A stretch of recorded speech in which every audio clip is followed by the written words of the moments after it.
Being in loud environments has always been a weakness of mine. Every single time I go anywhere, there'd always be loud sounds. The only place I could really take was a local mall, primarily because not many people went to it, and because it had a store for emo people I enjoyed going to. This prompts me to stay inside at a computer all day, all because I don't have to go anywhere but to my imagination or talk to people online. Whenever I hear my parents' dogs barking, it makes me nervous. It makes me want to cry. Every time I ask my parents to get the dogs to be quiet, they tell me to suck it up or that I'm being the loud one. I was given noise-canceling headphones solely to block out the sounds of the outside world. However, even still, that barely works. My parents and siblings still enter my room and bother me, even when I ask them not to politely. None of them care in the slightest. To be honest, I always felt like the world was too loud for me. I had previously expressed how much I wanted to live with my aunt that lived about an hour away, but in the same state. However, my parents told me I was fine staying where I was.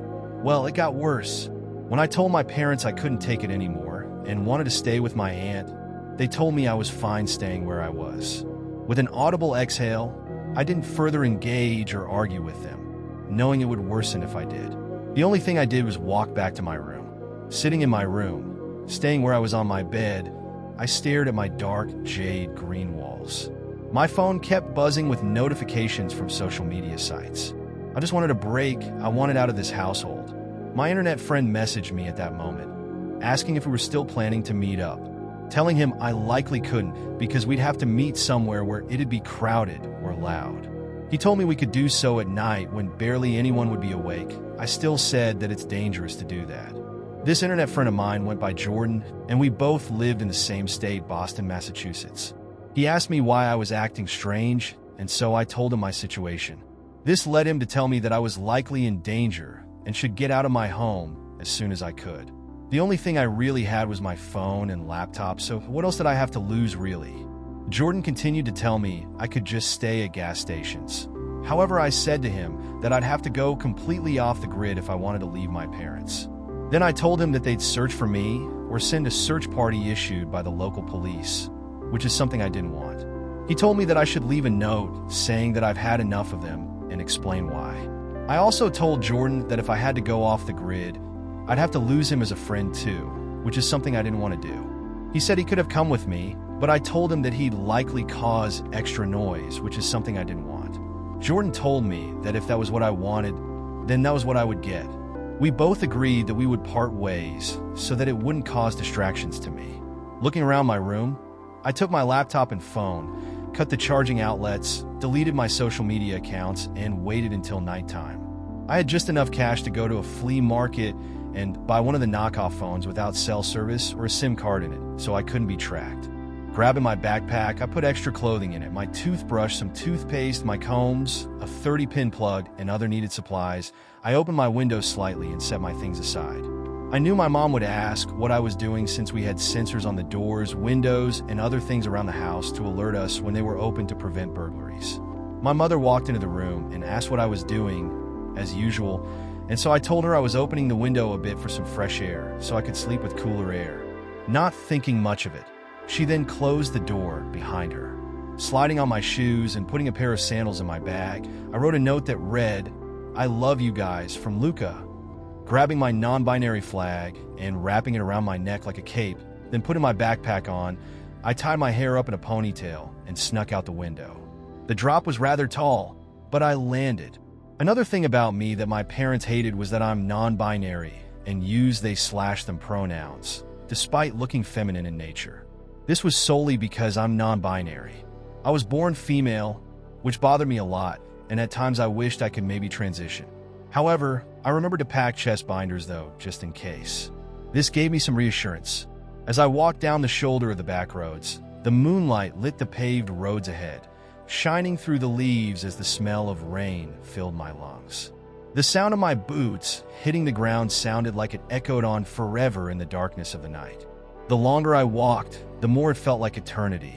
A few hours had passed now, and I had been walking without a break. My laptop was in my hand, and I had no place to charge it.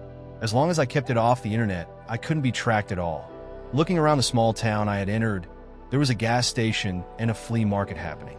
Usually on Fridays and Saturdays, there were flea markets being held in local towns, so I went to one.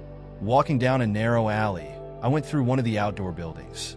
It was crowded and loud, so I put on my pair of noise-canceling headphones.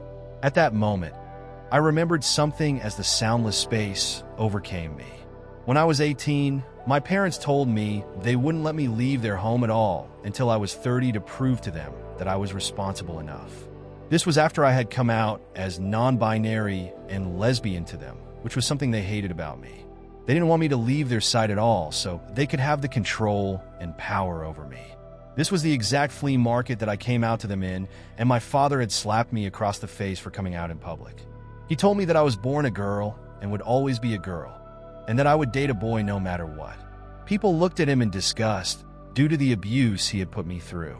Since then, I haven't spoken about dating around him at all, let alone my gender, or even corrected him for blatantly misgendering me. Taking off the headphones rather quickly, I entered reality again when I saw a man beside me at a stand selling electronics. He gave me a smile, and I looked at what he had for sale. There were all kinds of phones. However, one phone stood out to me the most, a really old phone that can't connect to modern cell service, and even barely lets you use modern-day social media apps. This was the perfect phone for me. Picking it up and using it for a moment, I looked at the man as he asked me if I wanted to buy it. Shaking my head yes, I gave him $100 for it, and he handed me a SIM card. Rejecting it, I said I didn't need it. Then, I asked him if he could wipe my computer clean and destroy the hard drive, and he said yes, then handed me $1,000 for the computer since it was still good and a more modern computer that ran modern hardware. Thanking him and walking away, I grabbed a tea to go and some pizza from a local stand, along with some water and snacks from another. These snacks were in cans, so I had to buy a can opener to open them. One of the last things I bought was a jacket for when it got between the 60s and 70s. With this, I also bought some extra hair ties and some extra deodorant, along with shampoo. The smell of nearby food stands entered my nose and filled me with determination to keep going. So I went further into other local cities and towns. When I was walking alongside the highway, I found a road at the side with "road closed" signs at it, nature overgrowing on it.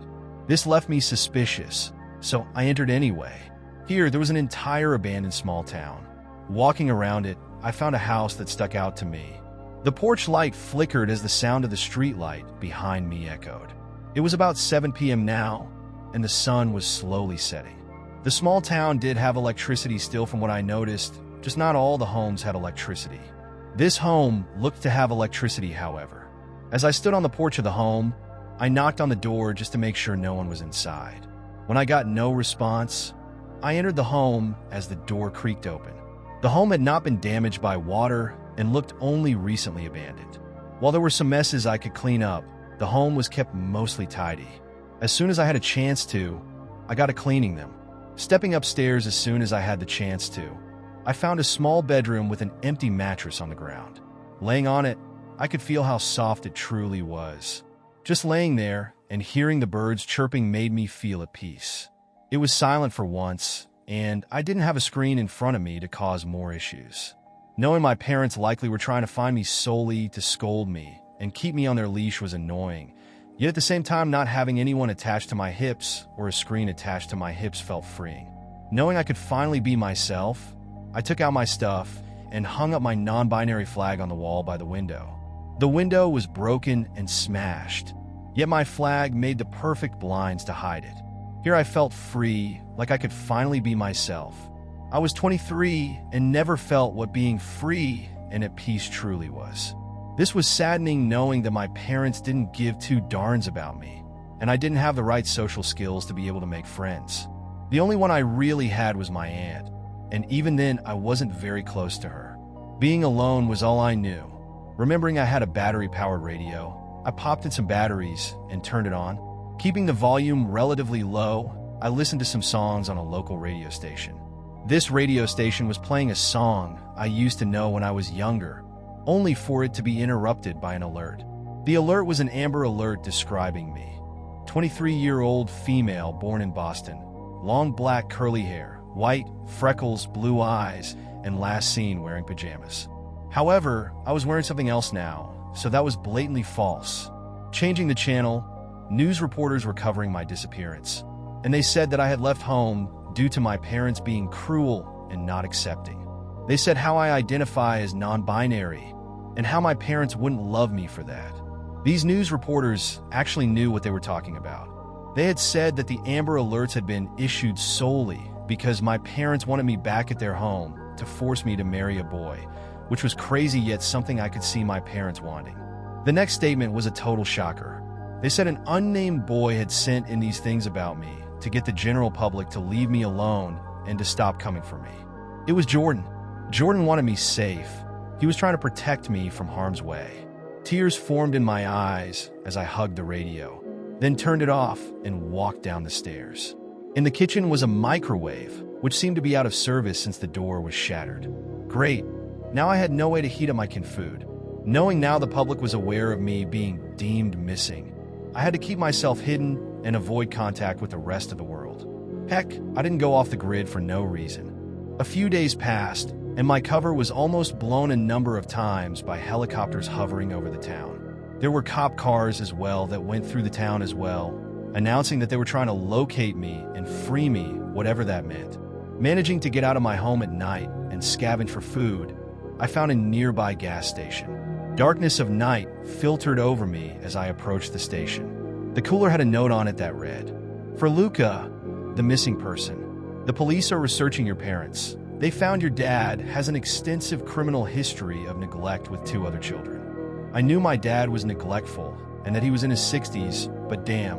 Genuinely, I had no clue that he and my mom had other kids apart from my other sibling, who is a gender and hasn't come out yet to my parents. They also knew what our parents were capable of, yet they were 28. They were being kept by our parents' hips too. Had they had kids before and refused to tell us? Where were they now? This made me continue reading. Your mom too. Both of them have had 2 children before you and Terrence. 2 children we will not be naming. These 2 both died because of starvation at 2 and 4. Your parents made up a lie and were jailed, only to be released by your cousins.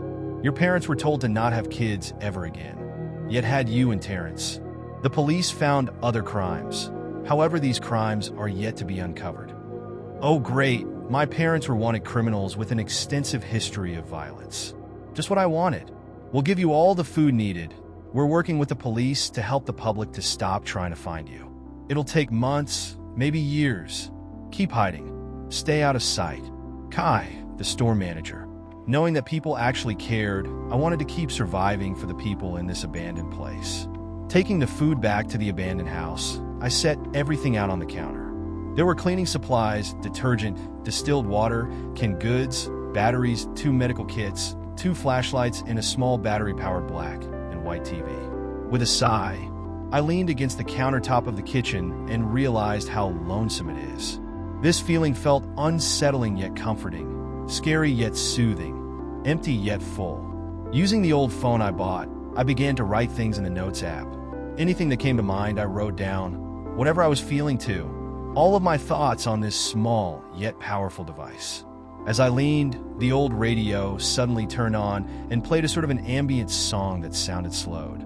Oddly, it sounded peaceful and took me back to the good old days of when I was happy. Knowing I needed to sleep, I headed up to the mattress and slept for the night. The sound of me brushing my teeth filled the nearby room as I stood there in the bathroom. Birds chirped as I looked around the bathroom to grab my hoodie. I wanted to leave the house and keep going further on. A few days had passed since I got the first bit of food from the gas station, and they've left me notes every night. The previous night, they left behind a note that said that they were still working on convincing everyone. Yet my parents still wanted me attached to their waist, so I had no choice but to leave. The problem with leaving was security cameras where I could very easily be spotted, reported to my parents, and then they could easily find me just by word of others and security footage. Not willing to take the risk, I took everything with me and dipped, walking behind the highway and heading south instead of east. Walking further and further, I managed to find a highway that led through New York, and so using that highway, I walked further onwards. It took me about 2 weeks to walk and find an abandoned research lab. Taking the time to explore for a bit, I ventured inside and explored. Within the building was old equipment, an abandoned cafeteria, lab rooms, and other things. The ceiling was leaking water from water damage, and nature had taken some areas over completely. Grabbing the old phone I bought, I tried looking up further into the lab, only to realize I had no cell service. This was one of those times I had wished I hadn't gone off the grid. There was so much I realized I was missing out on. Yet I knew if I went back to my parents, I'd be in a world of insanity. As I walked through the cafeteria, I sat in a chair at the window and stared off into the forest. Knowing I'd be here for a while, I tried to find a place to sleep for the night until the morning when I could take off again and continue walking. Deciding to just sleep there at the table I was at and use my hoodie as a pillow, I passed out and slept for the night. My mind during my sleep was all over the place, yet it always came back to something. What if I changed my identity as a whole? What if I'm not non-binary? There were always these what-if questions that I had during this dream. It was so off-putting to me, yet all of it made sense. Something in the dream caused me to be standing in front of a lake in a pitch-black forest. There was nothing, yet something there telling me to move forward. Not wanting to, I just stood there and stared off at the forest in terror. Moving forward to the lake, I stood there and stared at my reflection, my long hair suddenly making me wish to cut it off. This feeling was strange, yet terrifying.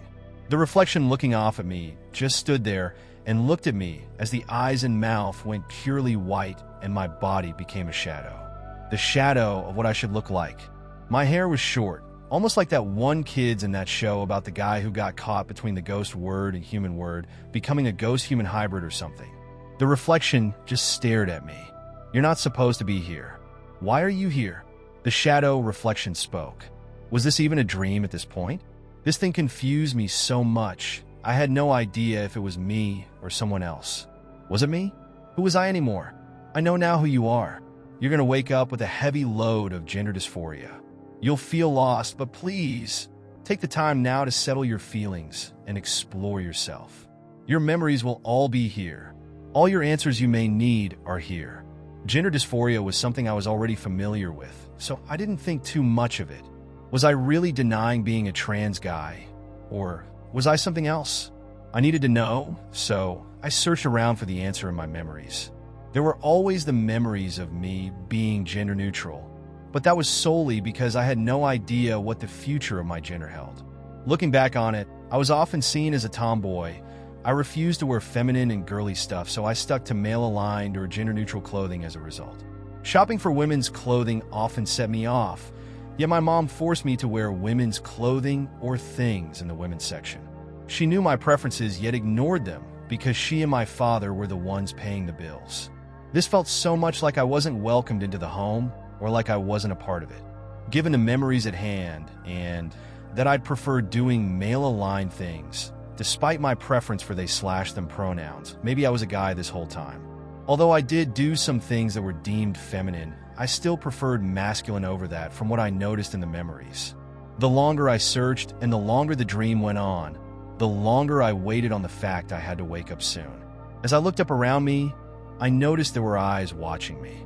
Eyes that seemed to stare forever endlessly at me.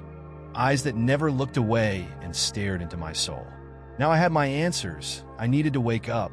My eyes opened as I felt as if I was shook to my core. I looked at myself, then grabbed my things and went to one of the bathrooms.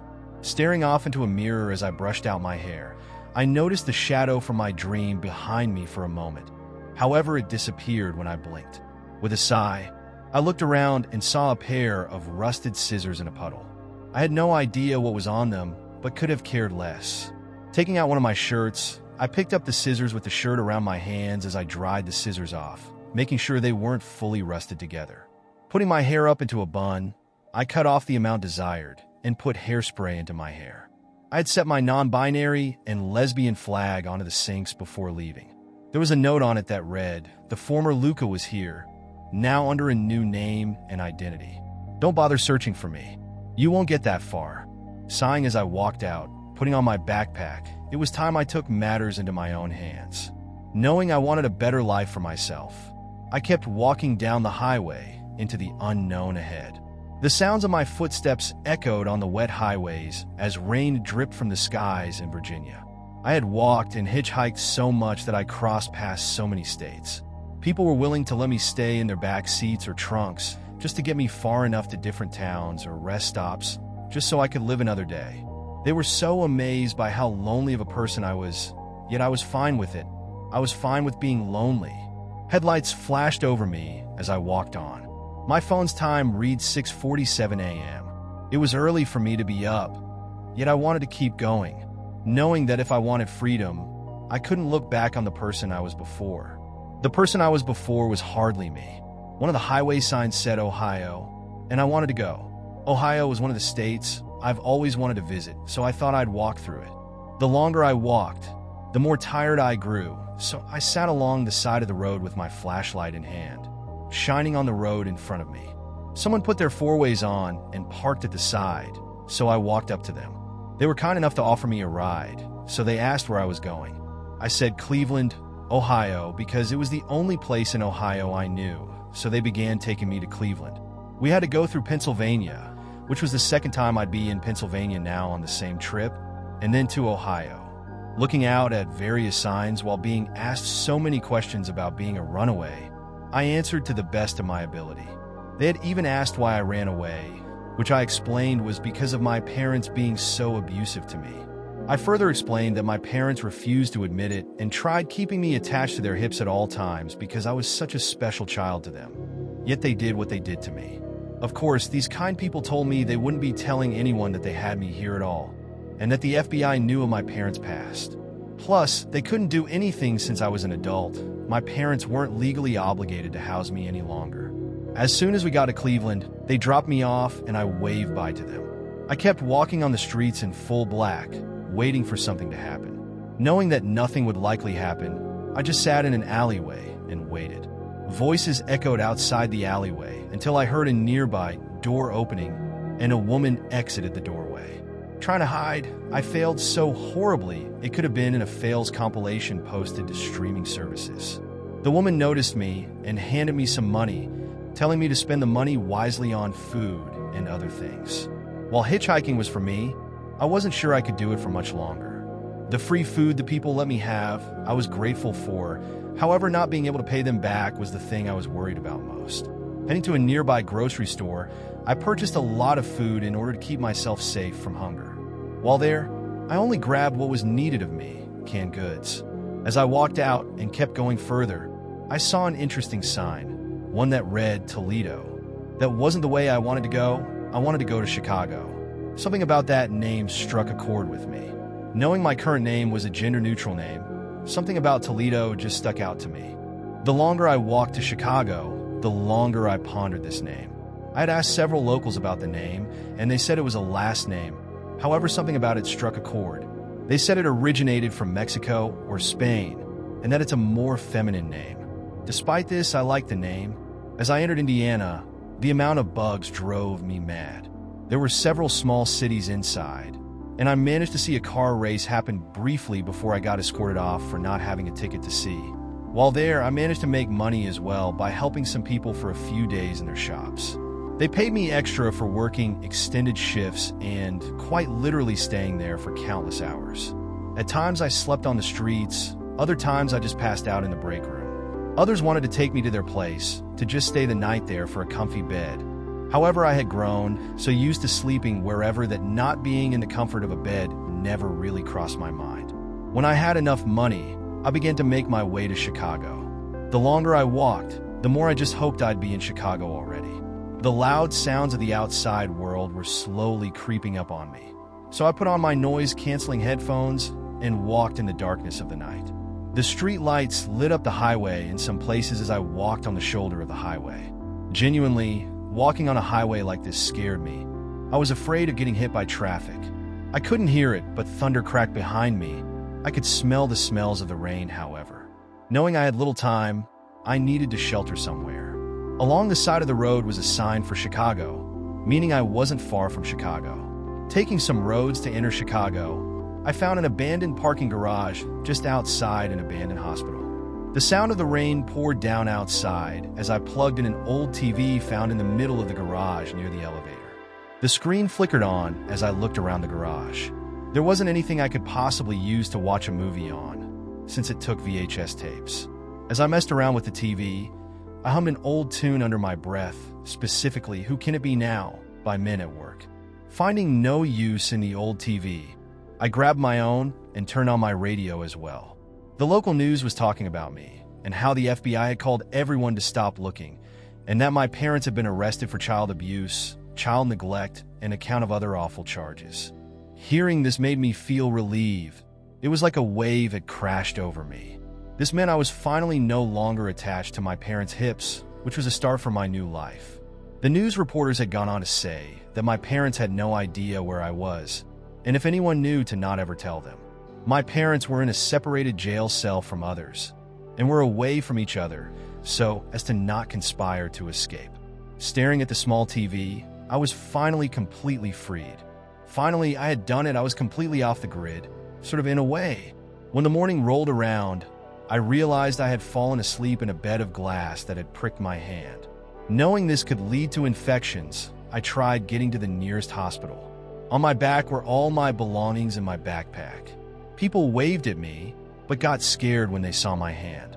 When I finally got to a hospital, I showed them my hand, and they managed to get the glass bits out of my hand and stitch up what was needed. They offered to transition me and change my social security number along with my legal name, so I'd have no connection with my parents apart from DNA.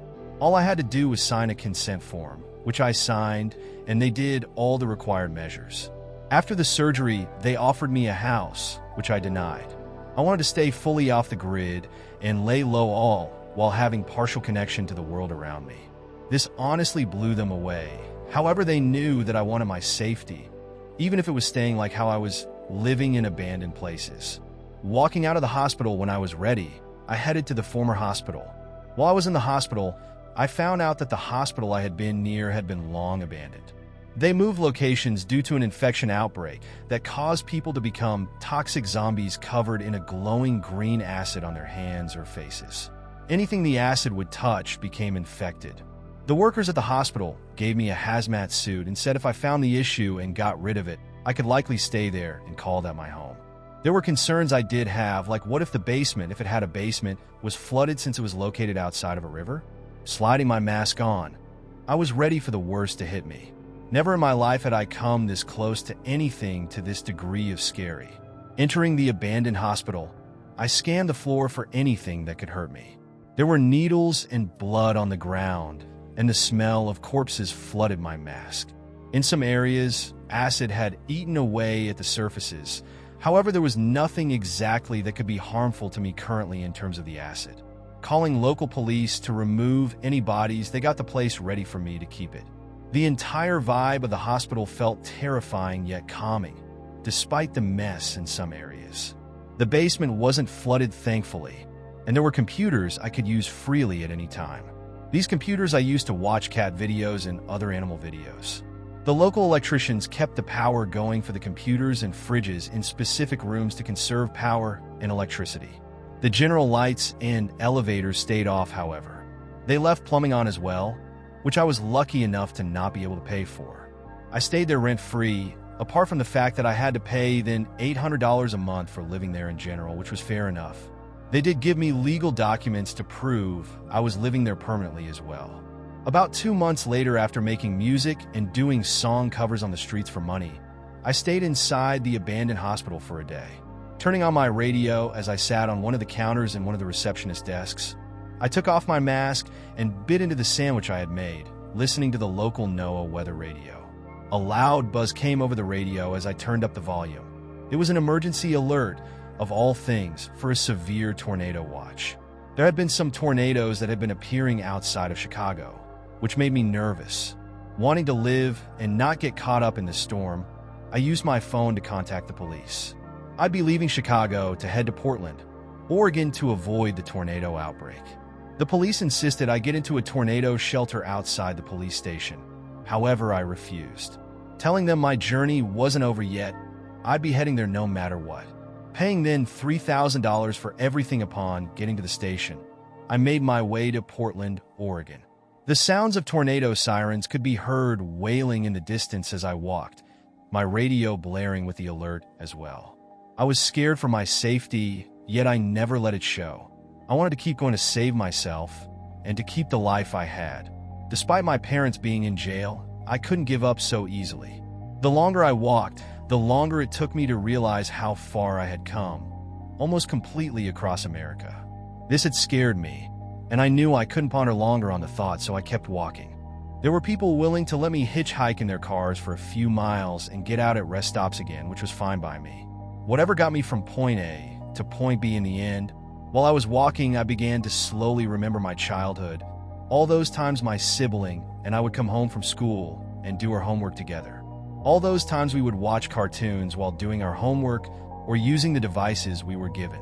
Our parents would take them at night and check everything, even our browsing history. We weren't allowed certain social media sites, and even if we did have them, our parents would scroll through them and all the messages' contents. They'd find even hidden or deleted messages just so that they wouldn't look like bad parents. Our parents tried to do everything so that they wouldn't look like the bad parents that they so obviously were. However, despite all these memories, I knew I needed to keep going. Pushing onward to Oregon with a newfound passion, I walked no matter the weather conditions, no matter the time of day. Oregon needed me. I needed Oregon. As I walked, I thought of my pronouns, which I was okay with either he/him or they/them. This still stems from the fact that I still enjoyed using they/them pronouns in reference to myself. This was what I was okay with. Knowing Oregon was rather tolerable of queer people, I'd likely be welcomed into a small community. It still, however, felt strange having an older phone in today's standards. Taking a photo of the Welcome to Oregon sign upon entering Oregon, a smile grew on my face as I walked into the state with a sense of mind for once.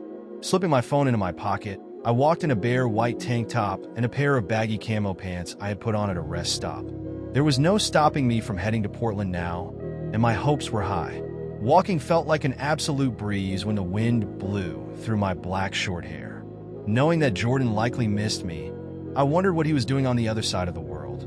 He was probably playing that shooter game he liked with that guy wearing the skull mask. I never remembered the guy's name. However, Jordan always had him as his profile image anywhere and everywhere. Jordan would have been jealous that I went to an emo shopping place in a mall to get new clothing. A lot of my clothing had either been ruined from the weather or bloodied from injuries. Upon entering Portland, there didn't seem all too much that stood out to me. Just some convenience stores, wildlife parks, an airport, a golf place, a convention center, a hospital, schools, and other places. Nothing stood out as, I want to go there interesting. Everyone usually gave me funny looks or glared at me. Walking on another highway, one I knew would be the last I'd walk on in a while, I found a small city known as Lincoln City. The community was small, had plenty of interesting places, and even a store for me to get stuff that I was used to back at home. This community made me feel comfortable already just by first glance. An old man waved at me politely as his golden retriever barked at me happily. This man seemed genuinely nice, so I began to approach him slowly to conversate with him. Knowing I had nowhere to live, maybe he'd be able to help me. Hey there, young boy. How you doing? I'm not sure if I've seen you around here at all, and I know almost everyone here. He seemed generally worried about me, which was nice of him. Judging by the way he spoke to me, I may have had a chance to stay with him. I'm doing all right, just got into town. I'm kind of new here. I came from Boston. The man looked at me with a surprised expression. Giving a smile to him, he laughed a bit. I know it's a rather long walk. It took me so long to get here. Oh my goodness. You're the kid that ran away from that home. Imxone, you came a long way, boy. Weren't you a girl? Or is that someone else? He lowered his voice a little bit as he spoke, knowing that there could be others trying to snoop around in our business. No worries, if anyone asks about you, I'll just tell them you're a kid from the streets I took in. Took in? Was he seriously going to let me stay? Wait, you're letting me stay? I don't think I'd be able to, sir. I'm not sure how to react to that. This man seemed far too nice, yet so caring at the same time. He instructed me inside, holding onto my arm as we walked inside. So, my name is Gary William Sampson. I'm the youngest looking guy in town, kiddo. Don't let my age fool you. I'm 79. Chuckling a bit, we sat on the sofa in his living room. His cat jumped up onto my lap. That there is Sasha. She's my cat. She's about a year old and does the most silly things. I found her on the streets after someone decided to abandon her. She's the most orange cat as they get, constantly meowing for food. Sometimes it sounds like she's saying hello to me. What's your name, kiddo? Just so your old man doesn't forget. Toledo's the name. I don't really talk much. I'm just a silent kind of guy. Being in an actual home for once in 3 months actually feels nice, though it feels like it's been years at this point. As I looked over to Gary, he nodded in agreement. 3 long months can certainly feel that way, for sure, especially when time goes by so slowly. Your generation is often in front of a screen all the time. That's why the day feels like it passes so quickly. That screen is like a warp into the future. Chuckling at that, Gary and I continued to talk. Afterwards, he showed me to my room, which was spacious, and I even got an old computer too, and an old TV, both of which still work surprisingly fine. Hey kiddo, you ever wanted to get yourself a better phone at least? Maybe just upgrade it a bit? Gary asked me about a year after I moved in with him. I was 25 now and played a lot of baseball with the others nearby. There were times I wished I'd walk back to my old home in Boston to see what happened to it. However, Gary kept me busy most of the time.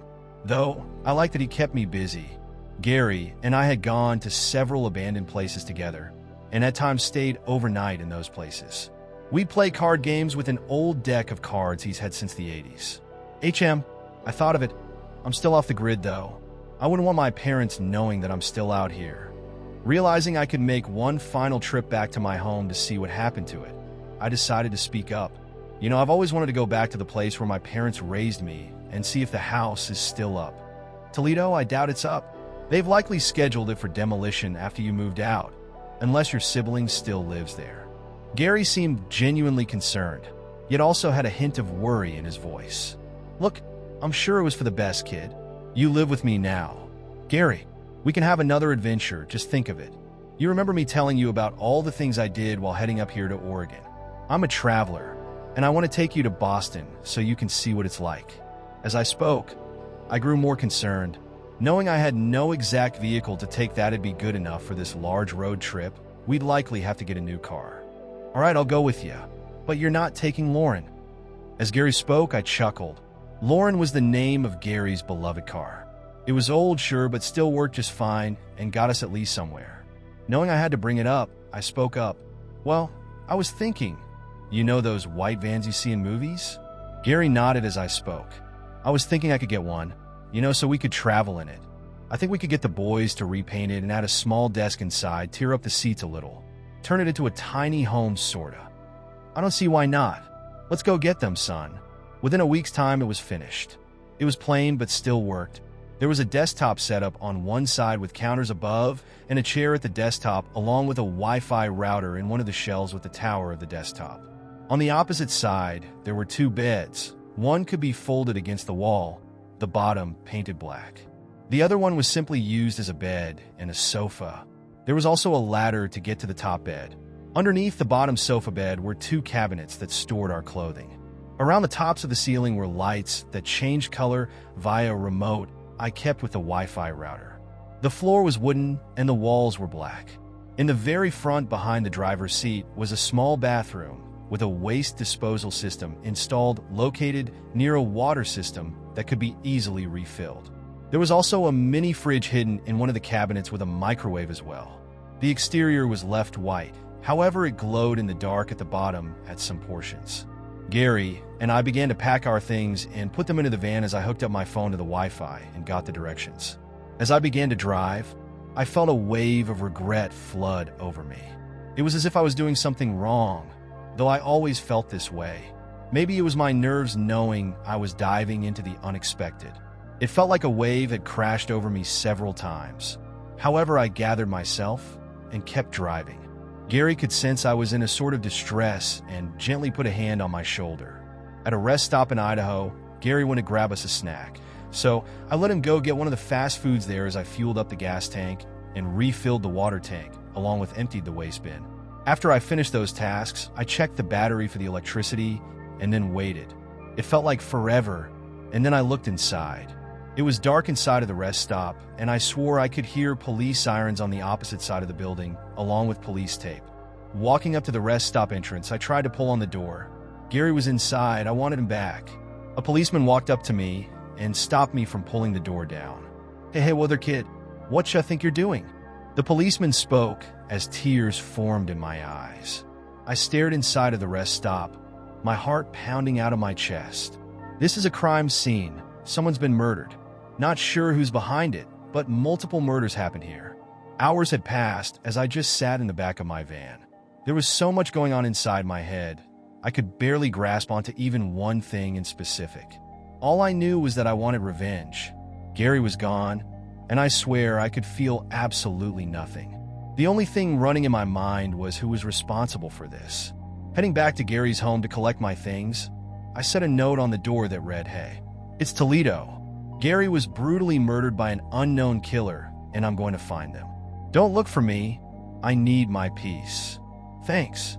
As I drove away in my van, all I felt was the pain of not hearing Gary's stories. The only thing I had as a reminder of him was his playing cards and some photos. As I drove, I just listened to music to make myself forget everything. The reminder was numb and bitter.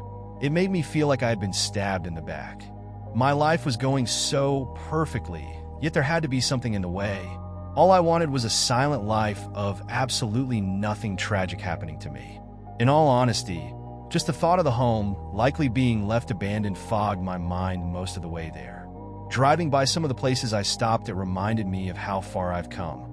Knowing I traveled thousands of miles just to have everything feel like it had been thrown away made it feel like there were knives being shoved down my back.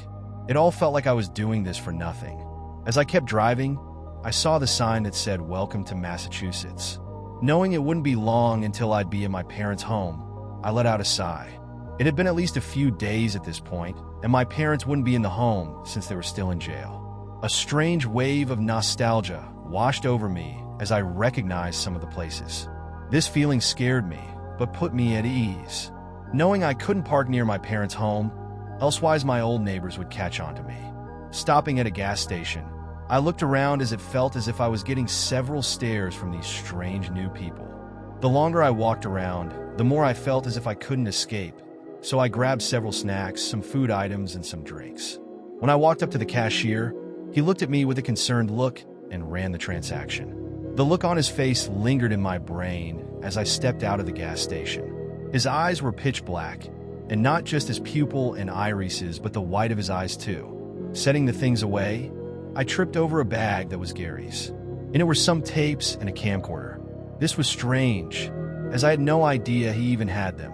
Sure, I'd hear him talking at times, yet I never knew what he was doing, so I assumed he was on the phone with someone. Loading in one of the tapes, I quickly noticed how the tapes were off in a sort of a way. Gary spoke about his life and how badly he wanted someone to live with him, and how he didn't know how much longer he had on Earth. He said how his wife was killed by some tall, skinny figure, and how she was murdered in her favorite forest just near where they lived. The tape then cuts to the forest as footsteps could be heard. There was a loud screeching sound suddenly as the tall figure appeared. It was just a tall, invisible guy wearing a hoodie and some baggy ripped jeans. Not even a second later, he disappeared as a masked man appeared, wearing a bloody white hoodie and black baggy jeans. He had a strange bone saw, one like Jordan told me that he had. Jordan had the same hoodie as well, only it wasn't bloody. Maybe I'm overthinking things, I thought. As I continued to watch the other tapes, it was all just Gary talking to himself for an hour, or just a dark screen where there was simply one letter being faintly spoken. There was a P, an E, an L, and an H. Scrambling them made the word help. What was trying to be portrayed? Who needed help? Hopping back into the driver's seat, I put on a mask covering my face that was black. On the front was sewn teeth that looked pointy, almost like shark teeth. Pulling into a parking lot a few miles away from my parents' home, I get out and put on my light pink hoodie and sunglasses. In my front pocket was a knife in the act I would need it, and I had on fingerless gloves. The feeling of anxiety creeped over me as I entered the home. A sound of hissing could be heard from the top of the stairs as I looked up, holding my knife in my hand. My siblings stood there with one of their eyes plucked out of their eye socket. Blood poured from their eye socket as they screamed. The smell of rotting corpses filled my nose and lungs, causing me to almost pass out. They lunged at me and grabbed my neck as I stabbed their shoulder as blood, their grip getting loose. Taking the chance to take my knife out and run, I took off to the kitchen. Upon entering, our parents were left hanging from nooses from the cabinets. Being terrified, I avoided looking in that direction. The reminder of the blood on their bodies dripping down was a sight I didn't wish to see. From there, I went into my parents' hidden closet in the kitchen. Here, there was a sniper rifle my dad used for hunting. Putting it on my back, I grabbed some ammo and turned around back against the wall. I had closed the door behind me to hopefully distract my sibling from coming to kill me. Whatever this was that was happening was terrifying. Hours had passed, and I figured I'd go upstairs. My sibling's corpse laid in the living room with self-inflicted wounds, which hurt me even more than it did before. Entering their room, I noticed their desktop was on, and it had a strange HTML site on the screen. There was creepy laughing with a loud static sound, and as I explored around the strange site, there were disturbing gore images hosted on it. There was also text that read, "No body, no witnesses." Any sane person would have been traumatized by this. However, given how traumatized I was from everything I just witnessed, I just stepped away. This was all I could do in the situation. As I walked back to my van, I just wanted to cry, but had to tough it out. I knew I was likely his next victim. However, I remembered Jordan, so I ran to his house, completely ignoring my van. Jordan was likely to be next in this insane situation. I didn't want him to meet his fate while undergoing this. Breathing in and out, I knew that I'd have to return to my peaceful state after dealing with the horrors I've faced. As I continued to head forward, I entered Jordan's front lawn. There was an eviction notice on the front and police tape that had been broken in several areas. The home looked as though it had been abandoned for some time. As I looked over to the garage, I noticed it was open. Well, you don't see that every day. I thought to myself. Climbing inside the garage, I was greeted with the smell of rotting corpses once again. There was also a note on the door. "Toledo, I know your name now. I know who you are. I'm sorry. I don't know how much time I have. There's only so much I can do." I was given a choice. Either he kills my family and myself, or I join him and my family lives. I didn't want this, but it had to come to this. If you're seeing this, my family has killed themselves because of me being gone. This shocked me too, I know. He made me believe they'd be fine, but they'd die either way. He's manipulative, he's scary. I want out, but I can't escape. He's coming for you. He comes for the mentally unwell. He knows he can take advantage of them and have a way with them. He convinces them that he's a friend and that they'd be free if they become one of his helpers. He's almost like that one urban legend, whatever his name was. The difference is that this guy goes after the teens and young adults' parents whose parents are questionable. And this guy doesn't have those pages. This guy, they call him Stalker. He's invisible, so you can't see him. Please, save yourself. From Jordan. As I walked inside, I didn't want to end up like Jordan, my one and only friend who survived this and was likely miles away from me. Knowing that Julian, my sibling, was dead killed me inside. I couldn't bear knowing that I felt like everything had been wasted on this mystery. If I would have just stayed home and not worried so much, Gary wouldn't be dead. Jordan was likely going to end up dead. And I knew Stalker was the one behind all of this, possibly forcing Jordan to go thousands of miles away from home just to pull off his foolish stunts and get other people invested in this insanity. Walking over the corpses, I just walked to find the bathroom, staring at myself. There was nowhere for me to go, nowhere for me to stay. Punching the mirror, the glass shattering as my hands bled with the glass shards dug into my hands, I flinched a little. Pulling down my mask for a moment, I stabbed areas near my mouth with the bloody shards from my hands as the blood from my cheeks trickled down my face as I pulled up my mask. There were large cuts now in my face. Some made me look like I was that one terribly written urban legend about the kid who bleached himself and lit himself on fire, calling himself a killer just for being bullied. Suddenly remembering the faces at the gas station staring at me, I felt a heavy presence from behind me as I turned around. That's when I met face to face with Stalker. He was wearing what he was wearing in the tapes, only he had a mask covering his face. Handing me a pair of pilot goggles tinted yellow, I heard nothing from him until he spoke. "Take them. Follow me. No regrets. Keep silent. You're broken. Need help. Jordan is dead." While most of it sounded muffled or broken, I could understand it for the most part. Taking them, I was in shock that Jordan died. Genuinely, I had no clue how to react. Knowing what I was getting myself into if I agreed, I grabbed my knife and tried to stab his face, only to stab his shoulder instead. He screeched as I then plunged the knife into his mouth, then slashing his neck open as he fell to the ground. Walking out the back door and running into the forest, I managed to get my van and drive it through several wooded areas. When I got a chance to, I parked my van in a parking lot of a campground with an amusement park and lake. It was abandoned, yet people still went into the amusement park just to look around. Opening the hood of the car, I put gasoline over it and climbed a nearby tree. Pointing my sniper rifle at the engine, I pulled the trigger and the car exploded. The sound of the explosion could have probably been heard for miles as I just watched the explosion of the orange-yellow flame burst from the car. Climbing down, I walked across the parking lot to the lake and just sat there. What would I do now knowing that my whole life was wasted? 1 year later, I had spent the previous year just waiting for something to happen in that forest. My aunt was the only one who was left in this entire situation. All I wanted was silence, yet that silence unraveled so much more trauma for myself. Nothing had any meaning anymore, and all of this felt like some insane dream of mine. The phone I had was still on old technology from at least 10 years ago, though it could still connect to the internet. I never got a SIM card for it either, so I couldn't get a phone number. Since living in the forest was all I ever knew now for the last year, I had grown accustomed to fighting for survival and living off of things found in nature. Everything I did felt so draining, but worth the amount of effort I put in. The smallest of things, or even the largest, all of it felt so draining and useless. Yet I continued to live in the forest. While walking in the forest, I looked at the date. It had been exactly a year since I had set my car on fire and decided to stay in the forest.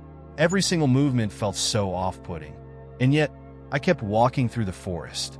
Voices echoed my name in a frightening low whisper. The sound echoed in my mind, tangled with the sounds of mourning doves cooing and other birds chirping. A small log sat on its side by the side of the lake as I sat on it.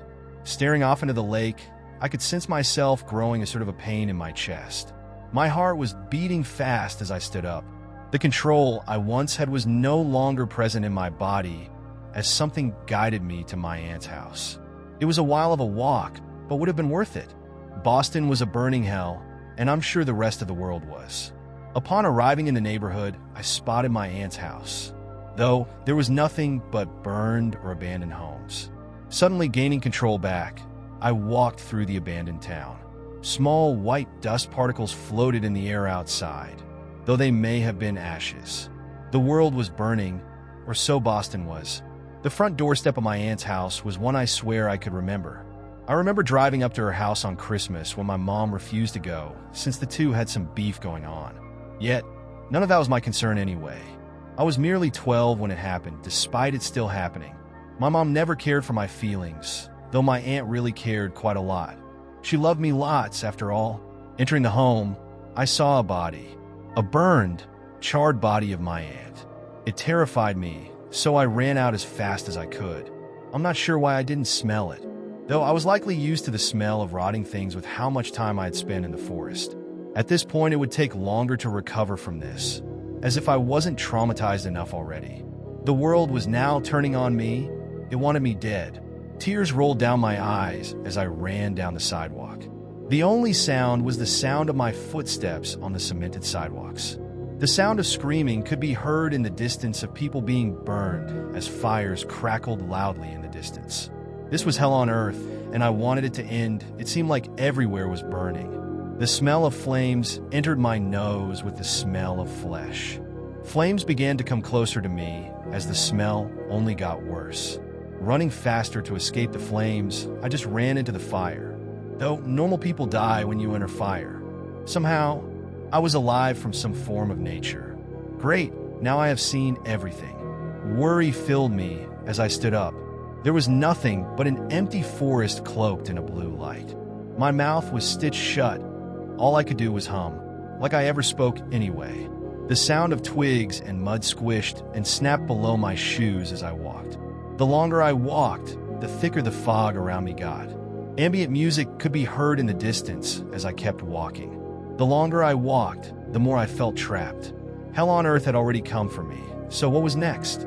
That's when I blacked out, falling to the ground. Nothing could be heard, nothing could be seen, nothing could be felt. It was like I was in a void. Was this the end of the road for me?